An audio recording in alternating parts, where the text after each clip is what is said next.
today we're gonna infect the Twilight Forest with the flesh that hate. And the goal of today is to infect every structure and see if it can defeat the boss of said structure. So we're gonna spawn an incubator here, and already it's infecting. It's ignoring the tiles though. Now we can see the Naga is still doing I don't know what. Are they gonna fight? No. Oh wait, there we go. They're fighting. There's mobs. And I think the Naga can't destroy the flesh block. Can destroy the leaves, the rocks, but not the flesh block. It's just like going over it. Also, there's now a flesh justice. I don't know what these guys do. Oh, why? Hello. Seems like the Naga is stuck there and is gonna get destroyed by this flesh brute one. What is going on? This thing does a lot of damage. Flesh servant. It is angry, but it's dead. Yep. It's over. So all we need to do now is wait and see this place turn into flesh.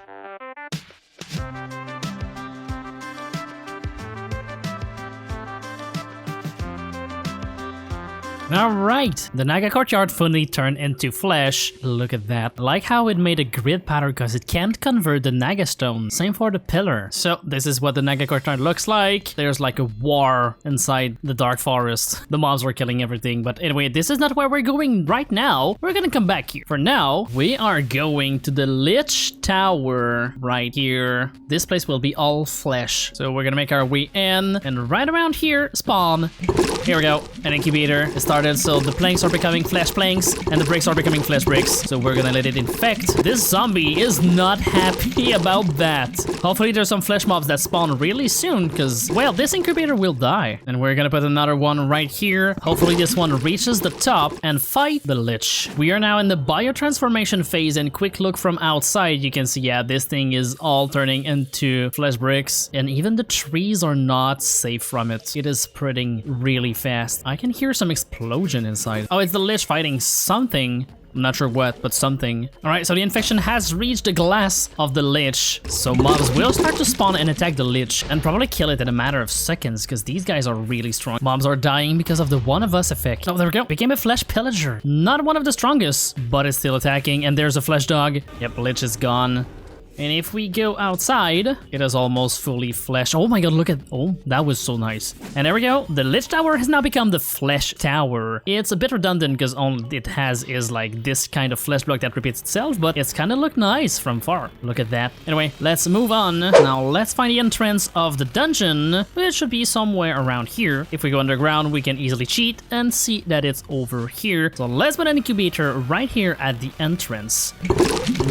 I think, yeah, it's not gonna be able to go through, but it doesn't matter because it goes through blocks anyway. So this is, oh my god. So it can't convert the mossy under brick, but everything else is now converted. We have now flesh brick, flesh cobblestone, sorry, cobblestone. Now all we need to do is to find the boss room, which even in spectator, this stupid boss room is so hard to find. Oh, there we go, never mind. I found it instantly. And we're gonna put an incubator right outside, not inside the room, just right here. It's funny how stairs become a full block. It doesn't have any like half block, stairs, fence, whatever. It just converts everything into one block. And I think we should also go in here and spawn the boss while we're here. For now, nothing is happening, but as soon as some mobs spawn, there's gonna be a few fights. There has been a few fights. There's a flesh piece right here. It is also spreading outside, and this is, I think, where most of the mobs are. Yeah, there we go. These thick darkwood leaves are so strong that even flesh cannot convert it. And even if there's no mob that spawns here, these flesh turns inflict the one of us debuff that will damage the Night Phantom anyway. Alright, while we were distracted at looking at the Night Phantom over there, there's a lava pool here and the flesh reached it, and now, well, it's burning. Fire spread inside and it's gonna go up the way back here, and pretty much everything that has been infected here will just burn. It's gonna be gone.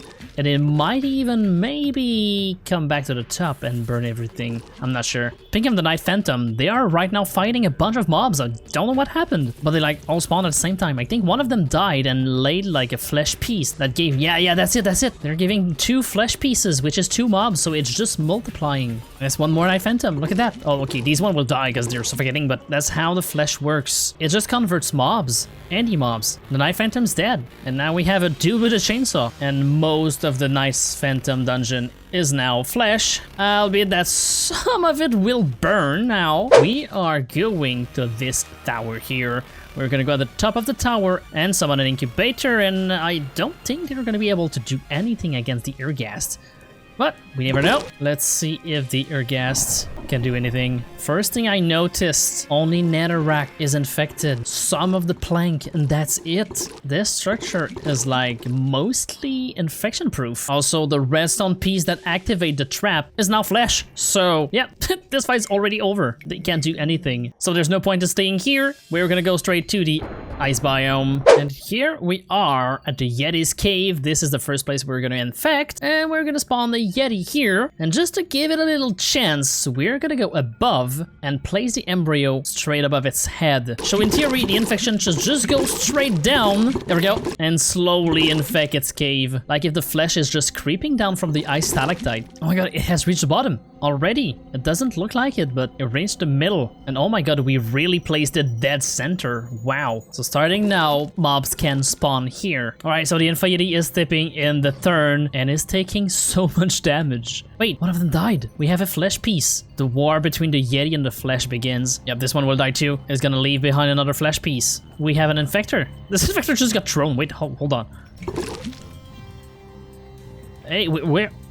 Oh my god. Yep, the infection is like snowballing. Pretty fitting that we're in the cold biome. There's so many Yetis, and all of them will become flesh. Well, they're already flesh, but you know what I mean. Flesh outside, not inside. You know what I mean. They're not directly attacking the Alpha Yeti, but they are kind of weak to it. Hold on. This guy's defending itself really well. But that's way too many of them. Yeah, as soon as the Yeti starts crying, it's over. They're all here. All right, it's probably over right now. There's a bunch of chainsaw dudes. They're all coming for him. There we go, it's dead. All right, the Yeti's lair is fully fleshed out, and you probably know where we're going next. I mean, come on, this is the fourth time we infect the Twilight Forest. You know where we're going? And if you don't, well, I encourage you to go watch the previous infection video I did with the Twilight Forest. They're pretty fun. Anyway, as you guessed it, we are going to the Aurora's Palace, and I think this place is gonna be hard to infect. The inside, not really hard. The outside, this thing is almost hard as obsidian. There's only one way to find out. So let's start by infecting the bottom of the tower. I'm pretty sure all the ice will become flesh. So let's start right here. And we're gonna add one here. There we go. And as I said, the Aurora blocks are not getting in the flesh. So at least we're gonna have the ice and inside the tower. I think here is a nice, yeah, that's a nice spot to put one. There we go. Then we have the Tower of the Snow Queen. We're gonna go 1 or 2 layers below and let the flesh spread up. So yeah, it is not the most visually impacted transformation, but all the snow is turned into flesh, and it's now time to pay a visit to the Snow Queen in its flesh palace, I mean ice palace. And just existing is destroying the flesh mobs though. When the ice crystal dies, they leave the flesh piece. Yeah, she's creating her own doom. It might take a long time, but she is going to die. Just as I said, she's 15 HP left, 6 HP, and there's a flesh suffer that just spawned here. Is gonna probably kill her. Yep. There we go. Oh my god, she dropped a lot of mobs. Might be like related to her HP, but she spawned like 2 big mobs. Anyway, let's leave this tower and go to the swamp, where we will find the entrance of the maze. I'm pretty sure all the blocks from the maze cannot be turned into... Whoops. Oh. Well, that's a bad start for him. I can't destroy the block. This one's gonna die. Anyway, let's move down here. And yeah, it cannot infect like the walls, the ceiling, the floor. This effect is annoying. So all we can really do in here is to find a Minotaur room and put an incubator right outside. And oh well, we need to go on the other side. We can't see what's inside. There's gonna be mobs spawning in here. And this thing is probably one of the weakest boss in Twilight Forest. I think even the Naga is a stronger opponent than this thing. Also, hey, it's me. Oh, there we go, mob spawned. Is it gonna be killed by like 2 simple mob? A flesh dog and a flesh sheep? Okay, the flesh dog died and the flesh sheep died. Okay, but the Minotaur is almost dead. At least it's fitting with the color scheme. No, it just stepped in the turn. Yeah, it's gonna die. Well, which means there's one last boss and one last surprise that I'm keeping for the end of this video. But first, we're gonna go and see. I think, yeah, it's gonna get burned alive.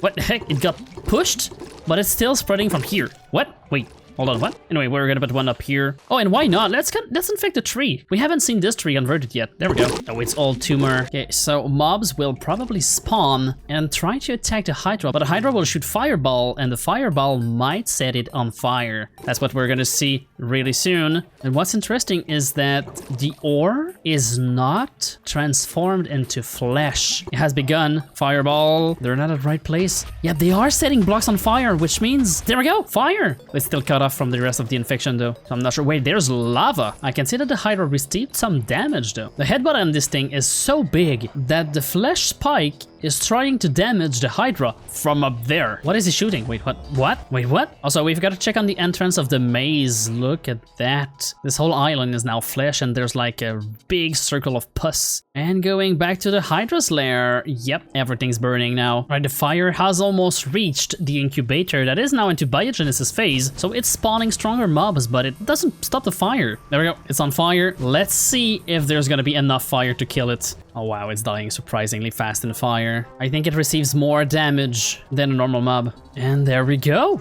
It's dead, and I never realized how many ore there is. Look at the amount of copper, coal, and iron here. Now you're probably wondering, what is the surprise that I was talking about? Well, we are now on the final plateau, but the only problem is, see, it's not infecting. These blocks are extremely sturdy. But if we go into config and we turn the maximum hardness value to 900 or something, well, now pretty much every block can be infected. Well, unless the block has like infinite durability, which I think these force field have. If we look on the wiki, it says that obsidian has like 50 durability, not durability, but hardness. So that means this thing should turn into flesh tumor or not. Somehow didn't. That's so weird. It says that the hardness is 50 and I put it to 900. How is it not turning into like tumor? Well, that's a mystery for another day. Let's turn all of this place into flesh and we'll be right back. And alright, the final castle is, well, pink, I guess. It just, there's no flesh, it's mostly tumor, because all the blocks are too hard, and somehow the ground is stronger than 900, so I want to go here on the floating island, because I'm really curious. As you can see, somehow the infection got here. I'm not sure how it can traverse this much distance. I want to see the giant block get infected, so we're gonna place that here. There we go. At least it's infecting the island, but what about the blocks? There we go. Oh, okay, yeah, okay, I see. Since this counts as one block, as soon as one gets converted, yep, it's destroying it, but turning it into tumor. What if we place that here? Oh wow, look at that. It makes like a grid. That's so weird. Anyway, thanks you all for watching. Don't forget to subscribe. That was really fun. And as always, you're awesome. And I'll see you in the next one. Bye bye.